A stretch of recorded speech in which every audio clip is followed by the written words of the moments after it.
Well, hello and welcome to another video. Today I'm going to do a 5,000 mile report. Basically, it's been just over 6 months since I purchased this car back at the end of, actually middle of August 2020, and so far I have been very happy with it. It's been extremely reliable, and I've done quite a few things to it. As I said, I've done just over 5,000 miles in this car, mainly commuting and some city driving, like going to supermarket and things like that. Mostly A road traffic, and it's been absolutely faultless. So here it is. It's still in very good condition, of course. It's only been a few months anyway. The only thing that has happened really is just really this crazing of the plastic. I think that whoever sold the car just tried to cover it up, and in order to dissimulate the micro cracks that you could see in here. But it is something that probably can do not just with a sanding, but also with a lacquering. I've done quite a few jobs in this car, and the first ones that I've done were really to deal with the cam belt. As I reported initially, the car had no service history whatsoever, and therefore things like the oil service, cam belt, there was no records of it. The car was just under 100,000 miles, so it was really dying for a cam belt service. According to Ford, you should do it at around 100,000 miles or 10 years, but to be honest, it's very recommendable to do it at around 80,000 miles. So there's the cam belt service all done, which also have a coolant change. Although it looks quite a lot in here, but the fact is that the car is in a bit of a slope area, and therefore the level does increase.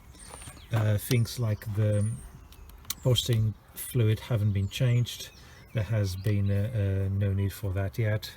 Oil and filter change, air filter, the oil filter, the spark plugs have also been changed. Battery still the same, still in very good condition, and of course the other things that were done was also an upgrade to the Mark III washer jets.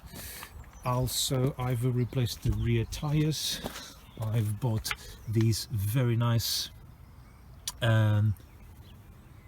Dunlop Sport Response. They have been very good. The other ones were mixed, and they were not in very good condition. I've also sorted out some MOT elements that were carried over from the last MOT test, which was a replacement of the lights and also the number plate lights.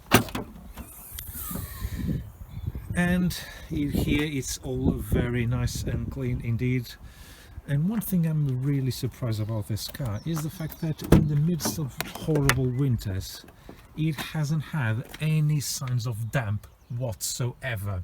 It has been bone dry, which is really a breath of fresh air, because we know that these cars do have a tendency to have some sort of a water leak just behind the bumper area, where the water penetrates, and then it causes a lot of condensation inside the car. However, I have been very fortunate and nothing has happened. Absolutely amazing in the coldest days, no damp whatsoever. So everything's still very much nice and clean around here. To be fair, I hardly have any passengers at the back, and here the same thing. I've upgraded the interior lights with the addition of a secondary light here in the boot, and also upgraded the center console trim with the titanium one, which looks so much nicer than the old tired Z-Tech one, which was very scuffed, especially around the buttons, around here with full stains, and also in here as well, and this is all much cleaner. I got one of these caps because it was missing. That was very cheap. And apart from that, I haven't done much more. Of course, you've seen one of the first videos which included the new the new mats, and of course the ultimate pain in the backside, which was the removal of the pollen filter. I will be doing that at some point when I have the aircon recharged, because unfortunately it doesn't really work, and that surely it is the aircon needs to be regassed because it's totally gone. Of course, I replaced the headlight bulbs, as you've seen in the previous video, and it has been a really good car. Although I've done a 5,000 miles, I'm going to do an oil change in the next couple of days, and that shouldn't be a problem either. And that's it, really. But this, the ownership of this car has led me to reflect on things that I do like about it and things that I don't like about it. Right, so the first one is the the opening of the bonnet, which I think it's a really rubbish design, and it is so bad in fact that on the Mark III they've stopped using it. I don't know why Ford decided to do something like this. Of course, my car has had it broken in the past, and hence why I have a separate key for the bonnet, which can be very inconvenient most of the times. If I have the engine running, I have this next to my keys, and I have to get everything else. I have to remove the key and put it and so on. It's real faff.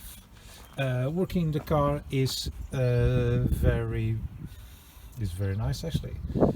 It's never really much of a problem, and the parts are cheap and so on. Second thing that I don't like about this car is particularly these windows. Yes, they actually do look really good, and I do like a bit of dark windows. However, when it comes to reversing at night, it becomes very dark indeed. Especially, and you do notice in here, of course, well, the boot is open. When you're reversing at night, especially in a dark area like this one, you can't see anything. And the reason why is because, and it's something that leads me to another thing that I don't like about this car, is the reverse light. It's really way too low, because if you're basically reversing your car, the light is not on your line of sight, and it illuminates basically the bottom of the floor. It doesn't illuminate anything from the top. So I'm reversing here every time at home, and there's hardly any light illuminating this area around here, and the dark windows don't help either. So although it looks really cool, it's very impractical. And this is another Ford design which it failed again, having the lights at the very bottom, and hence why the Mark III has had them corrected.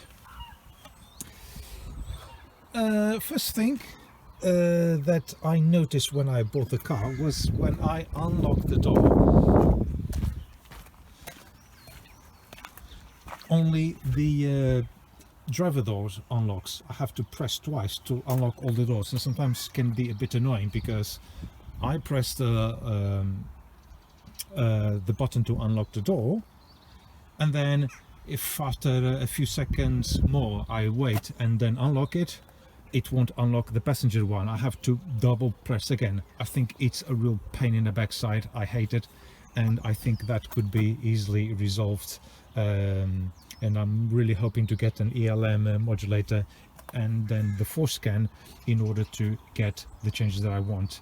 And one of them that I want is actually the auto lock, that as soon as the car hits, I think 10 miles an hour, the doors do auto lock immediately. It's a feature that I do like to add to this car. Another thing that I don't like in this car is these mirrors. For reasons I don't understand, the driver mirror is smaller than the passenger mirror, which is strange because, for example, in Volkswagens and Audis, it's actually the opposite. I find that this mirror is a bit too small, and I find in many situations where I'm driving along, even with this curvature that you have here at the edge of the mirror, it doesn't really pick up the perfect angle. I always find blind spots, and that is something that probably they could have done it. Again, on the Mark III, I find that I have better rear visibility on the car. Another thing that I don't like about the car, and don't worry, it's just probably little niggles and annoyances that to the most people don't really make much importance, is the radio. This radio is utter rubbish. It's very good to play CDs, although some computer recorded CDs that I've had for the last 15-20 years, it doesn't play some of them. I've had those CDs in other cars and it play them correctly, but this one, it doesn't play them. Also, radio reception is awful. Again, this has something that many other owners of Mark IIs have noticed that, and they have replaced the units. But to be honest, I'm not going to do that as yet. I'm just going to leave it as it is, and I'm going to try to think of what will be the best solution. Maybe I just get an Extron unit, but I'm going to hold on to that for now, because in the next couple weeks or so I won't be commuting in this car anymore, as I'll have a new job, and this won't be a daily driver. This will be more like a weekend car or so. Right, the other thing that I don't like in this car is the road noise. This car is very noisy on the road, and it's actually not the engine that's very noisy, although this is 1.6 and it looks a bit hard because at 70 miles an hour it's actually doing 3,250 RPM. The tire noise is very, very bad. I did change the tires. There was hardly any difference when I changed from the old mix rubbish tires to these Dunlop ones. But however, I have Autelli at the front, the Autelli P607 at the front, and they're actually not bad tires. However, my wife's Mark III has exactly the same tires all around, the P607, and it's a far, far quieter car in terms of road noise compared to this one. There is a stretch of the road that I use when I go to work, which is a bit noisy because the road surface is a bit rough, and this car is very, very noisy. I have to turn the radio up in order to drown a bit of the road noise. It's very annoying and actually does really piss me off. On my wife's Mark III, it's not as much, and it's actually far quieter to this one. I think this could be probably a design fault in this car. I don't think it's necessarily to the tires, because it's used the same tires as my wife's car. I think it's just this car in particular. Okay, probably if it had the 16-inch wheels, probably it will reduce a little bit more, but that's one thing that I really, really, really don't like about it, and I wasn't sure about it as when I first bought it. I had a Mark I Focus a few years ago, and it was a far quieter car compared to this one. Now, things that I do like on this car, and first, the styling. It's a lovely color, it's a very well designed car. It is fun to drive, very quick steering. It is comfortable, it is very good at handling, and it handles really well. It does hold the road surface, soaks up the bumps and everything very well. Of course, it's no Citroen or anything like that, but compared to many other cars that I drove, it drives really well. In terms of steering, I think this one is better than the Mark III. The Mark III feels a bit more detached. but also it's a more refined car. So this one is more of a driver's car compared to the Mark III, but I enjoy driving it, and I think for the type of car it is, I think it's really well good. I probably rather have this compared to a Golf or some other hatchback. The other good thing that I like about it is the servicing costs. Everything that is from Ford is really usually cheaper compared to other brands, and you do get value for the money.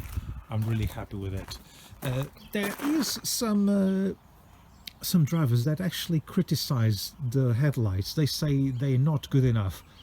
I don't understand why people say that, and some people do upgrade them the bulbs to LEDs, which since January 2021 are illegal if you put LEDs on reflector lamps, and they say, oh, it's much better because all the headlights are rubbish.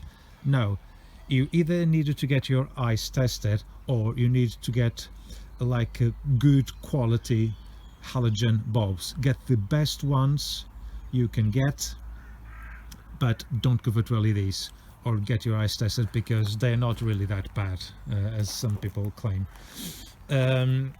Now this is the 1.6, and to be perfectly honest, I actually do like this engine. Yes, it's not very powerful, it is a tad slow, but it does the job. It's a very reliable engine. It's one of the best Fords, the best engines that Ford has designed, with low servicing costs. But of course, in this case, for a daily commute, I rather have reliability instead of speed.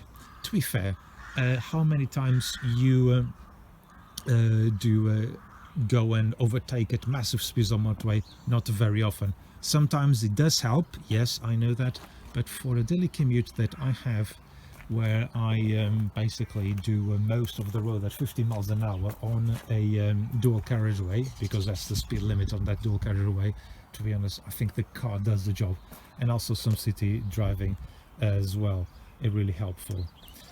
So there you go. If you're looking for a nice reliable car, you get the 1.6. The diesels, yes, they're good and nice and powerful, but they can be very troublesome and can be an absolute nightmare. You see a lot of posts on internet about people complaining about the diesels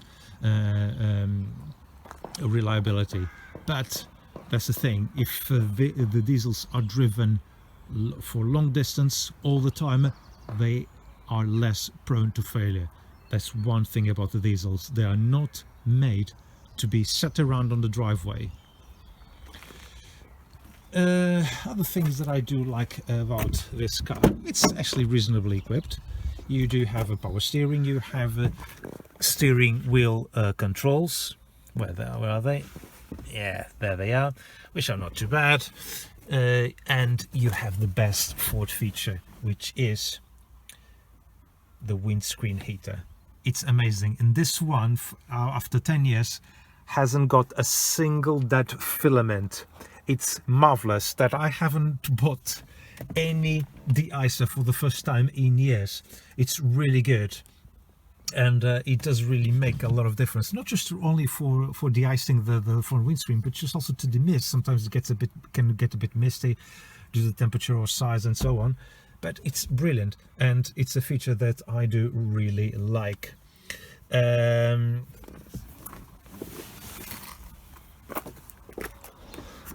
The car is reasonably spacious as well, not too bad, and to be honest, I only had the passengers once in the last 6 months, and to be fair, I think that I won't have many more for the next few months anyway. And also the boot is actually good space. There's a nice loading area, which I think it does suit to everyone's needs. So in fairness, although there are a few niggles in this car that I don't really like, they're really not enough to put me off this car. It's a nice looking car, it's reliable, it is cheap to run considering its age. It's not very fast, but who cares nowadays? If you want a fast car, don't get a Focus 1.6, obviously. Get the diesel, but then you get the clatter from diesel. Okay, I might be a bit biased in here. I don't like diesels, period. If you want a really fast car, this is what my neighbors do. Get a Subaru or a GTI. So here you go. Thank you very much for watching this video. I hope to see you on the next video. Take care.